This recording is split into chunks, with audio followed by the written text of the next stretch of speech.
High বন্ধুরা, কি করছো তোমরা? নিশার রান্নাঘরে তোমাদের সবাইকে স্বাগত। আমি নিশা চলে এসেছি পুরনো দিনের একটা ঐতিহ্যবাহী বা পপুলার রেসিপি নিয়ে, মোচা চিংড়ি বা চিংড়ি মাছ দিয়ে মোচার ঘন্ট। তোমরা নিশ্চয়ই কম বেশি মোচার ঘন্ট খেয়েছো। কেমন লাগে তোমাদের জানিও কিন্তু। আমার তো খুব প্রিয়, বিশেষ করে এই মোচা চিংড়ি। কিন্তু মোচাটা কাটা খুব মুশকিল না? আমারও মনে হয় খুব মুশকিল, তবে পারি অল্প স্বল্প। তবে আগেকার দিনের মা ঠাকুমারা কিন্তু মোচা কাটায় খুব পারদর্শী ছিল। আমার ঠাকুমাও কিন্তু খুব ভালো মোচা কাটতে পারতো। যাই হোক, প্রথমে মোচাটা ভালো করে ছাড়িয়ে নিতে হবে এবং কালো যে শিরাটা থাকবে সেটা ফেলে দিতে হবে। তারপর ভালো করে কুচি কুচি করে কেটে নিতে হবে। আলুগুলোও ছোট ছোট করে কেটে নিতে হবে। তারপর মোচাগুলো ভালো করে ধুয়ে নিতে হবে এবং 10 মিনিটের জন্য ভালো করে নুন হলুদ দিয়ে জলে সেদ্ধ করে নিতে হবে।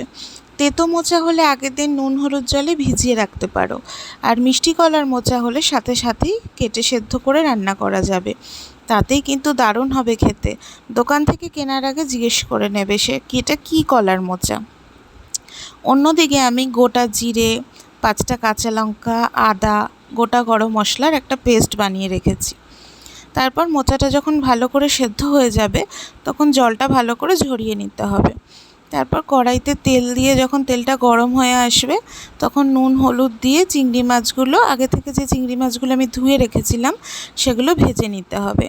ভেজে তুলে আমি একটা বাটিতে রেখে নিয়েছি। তারপর ওই তেলেই জিরে, শুকনো লঙ্কা, তেজপাতা ফোড়নে দিতে হবে। তারপর যখন ফোড়ন থেকে একটু হালকা হালকা স্মেল বেরোবে তখন কেটে রাখা যে ছোটো ছোটো আলুগুলো দিয়ে দিতে হবে। তারপর আলুগুলো লাল লাল করে একটু ভেজে নিতে হবে। তারপর আলুগুলো ভেজে তোমরা তুলেও রাখতে পারো, আমি আর তুলিনি, আমি ওই তেলেই সিদ্ধ মোচাগুলো দিয়ে দিয়েছি।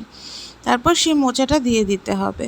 তারপর সেই মোচার মধ্যে আমি সেই আগে করে রাখা যে মশলাটা, জিরে, আদা, লঙ্কা, গরম মশলার যে পেস্ট করে রেখেছিলাম সেটা দিয়ে দিয়েছি। দিয়ে তার মধ্যে পরিমাণ মতো নুন হলুদ দিয়ে ভালো করে নাড়তে হবে এবং ভালো করে নেড়ে যেতে হবে যতক্ষণ না একদম সেটা নাড়তে নাড়তে টেনে যায় এবং আলুটা খুব ভালোভাবে সেদ্ধ হয়ে যায়। যখন দেখবে আলুটা খুব ভালোভাবে সেদ্ধ হয়ে গেছে, মোচাও একদম সম্পূর্ণরূপে রান্না হয়ে গেছে, সমস্ত মোচা একদম সেদ্ধ হয়ে গেছে, তখন সেটা ভাববে যে একদম তৈরি। তখন নামানোর আগে পরিমাণ মতো মিষ্টি দেবে আর ভেজে রাখা চিংড়ি মাছগুলো দিয়ে দেবে। তোমরা চাইলে নামানোর আগে 1 চামচ ঘি দিতে পারো, কিন্তু আমি ঘি দিইনি যেহেতু আমি চিংড়ি মাছ দিয়েছি, আর চিংড়ি মাছের স্মেলে ঘিটা মনে হয় না ভালো লাগবে, সেই জন্য আমি চিংড়ি মাছই দিয়েছি, ঘিটা আমি স্কিপ করে গেছি। তারপরে যখন ভালো করে চিংড়ি মাছ আর মিষ্টিটা মোচার সঙ্গে মিশিয়ে নাড়তে থাকবে তখন দেখবে মোচাটা একদম তৈরি সার্ভ করার জন্য। তখন মোচাটা একটা পাত্রে ঢেলে নেবে।